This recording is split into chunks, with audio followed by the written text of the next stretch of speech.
Edukatorët edhe psikologët nuk do të me diagnostifiku. Është e rëndësishme që ato me drejtu, mi tregu që ju doni me dërgu, qofte psikologi klinik, qofte neuropsikiatri, duhet t'i bëhet vlerësime adekuate për me ditë taman gjendjen. Çka e lehtëson shumë është që edhe ato me qenë të informume.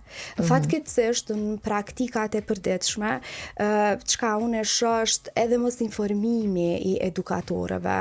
Nuk po flas për gjitha kopshtet, po me disa prej kopshteve të Prishtinës që mu veçëm ka rastis me bashkëpunu, kom pa një mungesë të informimit rreth çrregullimit, me qenë të përgatitur edhe me mund të themi që në kopshte fillon gjithçka.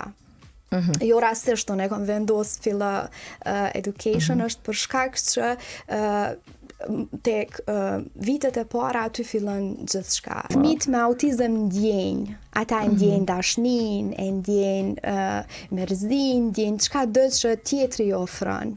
Normalisht që shfaqen mënyra të ndryshme që neve mund me na bo me kuptu ose persona cilët nuk kanë informacion mund mi bo me kuptu që ose nuk e merr vesh ose po unë pi foli kës po m'fol ose s'po m'këshyr.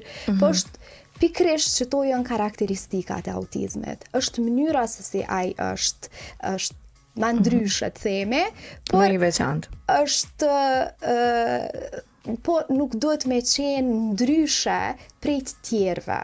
Te pjesa e trajtimi ose qasja duhet me qenë e barabartë.